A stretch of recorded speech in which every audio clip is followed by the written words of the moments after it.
దేవునికి ప్రభువైన యేసుక్రీస్తు ద్వారా మహిమ ప్రభావం మరియు మహిమలు కలుగును గాక. ప్రభువైన దేవునికి ప్రియమైన దేవుని సంగమా, గుడ్ ఫ్రైడే అనగా మంచి శుక్రవారం దేవుని సన్నిధానానికి విచ్చేసిన మీ అందరికీ కూడా మంచి శుక్రవారపు శుభాలు తెలియజేస్తూ ఉన్నా.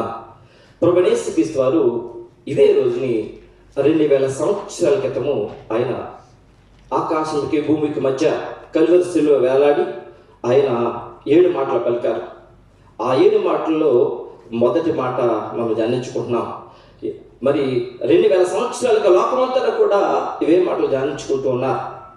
ప్రియమైన సంగమా, ఈ లోకంలో ప్రతి మనిషి కూడా తన అంత్యదిన ముందు చెప్పిన మాటల గురించి చాలా మంది ఆసక్తితో ఉంటారు, వాటిని రాసుకుంటారు, చాలా జాగ్రత్త పెట్టుకుంటారు. అలాంటి దేవుడి మానవ రూపం ధరించుకుని భూమి మీదకి వచ్చి ఆయన చివరిసారిగా కల్వరి శిలువలో మాట్లాడుతున్న మాటలు మన సంఘం కూడా ఇంచుమించు 25 సంవత్సరాల నుంచి ఈ మాటలు ధ్యానించుకుంటున్నాం. ఇది 26వ సంవత్సరం దేవుడు మళ్ళా ధ్యానించుకోవడం దేవుడు కృప చూపుతున్నాడు.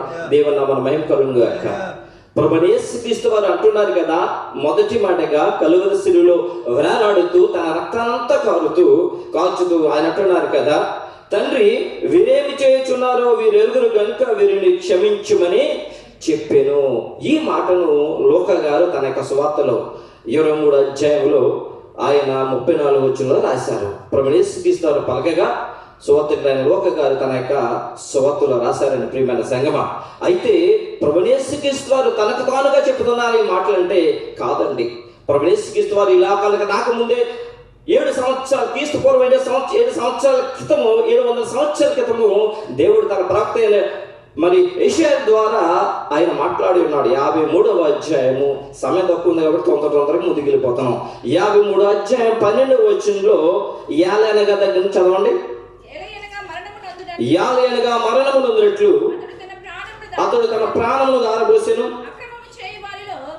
అక్రమము చేయవారిలో ఎంచబడిన వాడాయను, అనేకుల పాపమును భరించుచు తిరుగుబాటు చేసిన వారిని గురించి విజ్ఞాపన చేశాను.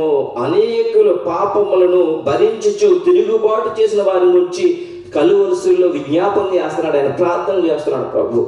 ప్రియమైన సంగమా, అదే మాట ఈ యొక్క లూకా గారు, తండ్రి వీరేం చేస్తున్నారు వీరెరుగును గనుక వీరిని క్షమించు అని ప్రభు ప్రార్థన చేస్తున్నట్లుగా, ఎవరికి? తండ్రి అనే దేవునికి ప్రార్థన చేస్తున్నాడు ప్రభువైన యేసుక్రీస్తు కల్వరి శిలువలో. ఎందుకు చేస్తున్నారు అనగా, ప్రపంచ మానవాళి యొక్క అవిధేయత కొరకు, అతిక్రమ కొరకు, పాప దోషం వరకు ప్రార్థన చేస్తున్నాడు ఆయన ప్రభువైన యేసుక్రీస్తు. ఏమంటే తిరుగుబాటు చేసిన వారి గురించి, అవిధేయత అనే పాపం ద్వారా తిరుగుబాటు చేసిన వారి గురించి తండ్రితో ఆయన చెప్తున్నాడు, తండ్రి మరి వీరిని క్షమించమని. ప్రభువైన యేసుక్రీస్తు వారి పరిచర్య ప్రార్థనతోనే స్టార్ట్ అయింది. ఆయన 40 రాత్రులు 40 దినాలు ఆయన ఉపవాసం చేస్తూ పరిశీలనతో మొదటగా ఆయన ప్రార్థన ద్వారా ఆయన పరిచర్య స్టార్ట్ అయింది. ప్రార్థన ద్వారానే ఆయన మరలా తన యొక్క పరిచర్య, తన యొక్క ప్రాణాన్ని, తన ఆత్మను ముగించాడు. ఆయన ప్రార్థన ద్వారా ముగిస్తూ అప్పుడు యేసు గొప్ప శబ్దంతో కేక వేసి, తండ్రి నీ చేతికి నా ఆత్మను అప్పగిస్తున్నానని ఇలాగో చెప్పి ప్రాణం విడిచిన రాయబడింది. ప్రార్థన ద్వారానే ఆయన పరిచర్య ప్రారంభమైంది. ప్రార్థన ద్వారానే సమస్తం ముగించాడు, తన ప్రాణం విడిచిపెట్టాడు ఆయన. అనగా ప్రభువైన యేసుక్రీస్తు తండ్రికి ప్రార్థన చేస్తున్నాడు. మనం ఈరోజు మరి చెప్పబోయే 7 మాటల్లో 3 మాటలు తండ్రికి ప్రార్థన చేస్తూనే చెప్పాడు ఆయన. 3 మాటలు. ప్రియమైన సంగమా, ఆయన మరి మన క్షమాపణ కొరకు ప్రార్థన చేస్తున్న దేవుడు, ఆయన పాపులైన మన కొరకు ప్రార్థన చేస్తున్న దేవుడు, ఏమంటే హింసించి దూషించి ఉమ్మేసిన వారి వరకు, మరి కొరడాలతో కొట్టిన వారి వరకు ప్రార్థన చేస్తున్న దేవుడు. ప్రియమైన సంగమా, ప్రభువైన యేసుక్రీస్తు ఏమండి ఆయనకి ప్రార్థన చేసే అధికారం లేదంటారా? కల్వరి శిలువలో ఎందుకు ప్రార్థన చేస్తున్నాడు ఆయన తండ్రికి అనగా, ఆయనకి అధికారం ఉంది, కానీ ప్రస్తుతము ఆయన ఆ అధికారాన్ని కోల్పోయాడు కల్వరి శిలువలో ఉండగా. దేవుడు ఆయన చేయి విడిచిపెట్టేశాడు. ప్రియమైన సంగమా, ఎప్పుడైతే ఆయన శిలువ మీద ఎక్కాడో అప్పుడే దేవుడు తన చేయి విడిచిపెట్టాడు. కాబట్టి అందుకే నా దేవా నన్నెందుకు చేయి విడిచిస్తున్నాను అన్నాడు. తన అధికారాన్ని కోల్పోయాడు. ఒక పాపి యొక్క స్థానంలోకి ఆయనకి దిగిపోయాడు. ఎందుకనగా వివరం చూపించాలి ప్రియమైన సంగమా. గలాతీ 3:14 ఇందును వచ్చి బాల మీద వేలవాడి ప్రతి వాడిలో శాపగ్రస్తులను రాయబడి ఉంది. శాపం భరించడానికి మాల మీదకి ఎక్కాడు కాబట్టి ఆయన ఏమండి దేవుడికి దూరమయ్యాడు. అందుకే తండ్రికి ప్రార్థన చేస్తున్నాడు ఆయన. తండ్రికి ప్రార్థన చేస్తున్నాడు ఆయన తండ్రికి ప్రార్థన చేస్తున్నాడు, ప్రభువా వీరేం చేస్తున్నారు, వీరేం కనుక వీళ్ళు క్షమించమని. ఆయన అలాగనే ఆయన పాప పిల్లలు అంటున్నాడు కదా, ఈయన ఏ దోషమని కొనుక్కోలేదు. పరిశుద్ధుడు పాపి కొరకు మరి పాపిగా ఆయన కల్వరిశిలువలో మారిపోయాడు కాబట్టి తండ్రికి చేస్తున్న ప్రార్థన. అయితే అలాగనే ఆయనకి అధికారం లేదు అంటే ఆయనకి చాలా అధికారం ఉంటాయి. ఆ అధికారంతోనే, ఎందుకంటే పాపంలో క్షమించే అధికారం ఆయనకు మాత్రమే ఉంది కాబట్టి ఆయన సువార్త ప్రకటించే సమయంలో ఆయన మరి అనేక మంది పాపాలను క్షమించినట్లుగా చూస్తాం. ఆయన చూడండి, లూకా సువార్త 7వ అధ్యాయము మరి 47వ వచనంలో నేను తొందరగా చదివేస్తున్నాను. పశ్చాత్తాపంతో కన్నీళ్లు కాచి ప్రభు యేసుక్రీస్తు పాదములు కడిగిన స్త్రీ యొక్క పాపను క్షమించాడు ఆయన. అదేవిధంగా పక్షవాయువుతో మరి పరుగు మీద ఉన్న అతని పాపములు ఆయన క్షమించాడు. ప్రియమైన సంగమా, మత్తయి సువార్త 9:2 మనకు అడ్డము లేకుండా మన అపరాధాలన్నీ క్షమించాడు. కొలస్సీ 2:14 క్షమించిన ఒక సిద్ధ మనసు కలిగి ఉన్నాడు.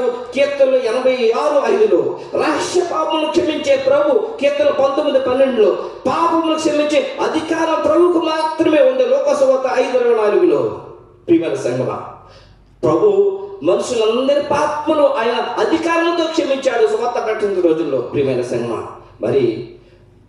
సంగమా, ప్రభు ఎప్పుడూ కూడా క్షమిస్తూనే తండ్రి క్షమించమని చెప్తాడా? మనకేమీ ఇవ్వలేదు బాధ్యత. శిష్యుని కూడా తీసుకెళ్ళాడంటే చూడమని చెప్పాడా? వాళ్ళని ఏమి చేయమని చెప్పలేదా? అంటే అనగా ఎవరైతే ప్రభు నేర్చుకుంటారో ఆయన స్వరూపంలోకి మారిపోవాలి. దేవుడికి స్తోత్రం కలుగుగాక. అందుకే ఆయన ఏమన్నాడు తెలుసండి ప్రియమైన సంగమా, ఆయన రక్తం ద్వారా కరగబడిన ఆయన శిష్యులు కానీ మనము కానీ ఆయన స్వరూపంలో మారినట్లయితే ప్రభు చూపిన మాదిరి మనము కూడా చూపించవలసి ఉంది. ఎలాగంటే ప్రభు క్షమించినట్లుగానే మన తోడువారిని మనము కూడా క్షమించాలి. ఎలాగ క్షమించాలంటే శత్రువులను క్షమించాలి. మత్తయి సువార్త 5:44 ఆయన చేసిన వారిని క్షమించాలి. కొలస్సీ 3:12 ఒకరినొకరు క్షమించాలి. కొలస్సీ 3:13 దుఃఖము కలగజేసిన వారిని క్షమించాలి, ఆదరించాలి, క్షమించాలి. కొరింథీయులకు రాసిన పత్రిక 2వ అధ్యాయం 2వ వచనము 2వ అధ్యాయం 5-7 వచనాలు చేసిన తప్పులు మారు మనసు పొందిన వారిని క్షమించాలి. లూకా సువార్త 17:3 విరోధముగా ఉన్నవారిని క్షమించాలి. మార్కు సువార్త 11:35 ఎలాగూ క్షమించాలనగా హృదయపూర్వకంగా క్షమించాలి. మత్తయి 18:35 ఆయన చెబుతున్న మాటలవి. దయ కలిగి కరుణా హృదయం కలిగి క్షమించాలి. ఎఫెసీయులకు రాసిన పత్రిక 4:32 యేసు అందరూ క్షమించే విధంగా అనేక వారిని నేను ఇబ్బంది పెట్టినా ఈట్లు పెట్టినా నీ మీద తప్పు నేరం మోపినా నేను క్షమించాలి. యేసు అన్నలు తన సహోదరుని చంపాలని ప్రయత్నం చేసినప్పుడు, అమ్మేసినప్పుడు యేసు క్షమించాడు. ఆయన దగ్గరికి వచ్చినప్పుడు, ఆహారం కొరకు ఆయన దగ్గరికి వచ్చినప్పుడు మీ హృదయంలో కలవరపడనివ్వకండి, దేవుడే మేలు చేయడానికి నన్ను ఇక్కడికి పంపించాడని చెప్పి దావీదు సౌలును క్షమించినట్లుగా క్షమించాలి. దావీదు అన్నాడు కదా, దావీదు ఎన్నోసార్లు చంపడానికి సౌలు ప్రయత్నం చేస్తుండగా దేవుని చేత అభిషేకం పొందిన వాడిని నేను ఎలాగూ చంపగలనని చెప్పి దావీదు చంపలేదు. ఎందుకంటే ప్రభుని ప్రేమించిన వాడు, ప్రవక్త అయ్యాడు దావీదు. ఆ విధంగా క్షమించాలి. ప్రియమైన సంగమా, ఆ విధంగా క్షమించాలి. క్షమిస్తే ఏంటి లాభం అంటే ప్రభువు మనల్ని క్షమిస్తాడు. క్షమిస్తే మనం క్షమించబడతాం. క్షమిస్తే ప్రియమైన సంగమా మనము గొప్పగా కనపరచబడతాం. సామెతల గ్రంథం 19:11 ఒకరి బుద్ధివానికి దీర్ఘశాంతం ఇచ్చును, తప్పులు క్షమించడం వల్ల వానికి ఘనత ఇచ్చును. ప్రభు అన్ని కూడా మనకు నేర్పిస్తున్నాడు. ఇంచుమించు 26 సంవత్సరాలుగా మన సంఘములో ప్రభు యేసు శిలువలో పలికిన మాటలు మనం నేర్చుకుంటున్నాం. ఆయన చెప్పిన మాటల ప్రకారం మనం జీవిద్దాం. ప్రియమైన సంగమా, ఆయన మనకిచ్చిన పరలోకాన్ని స్వతంత్రించుకుందాం. అలాంటి కృపలో దేవుని మన అందరూ కూడా భద్రపరచును గాక. ఆమేన్.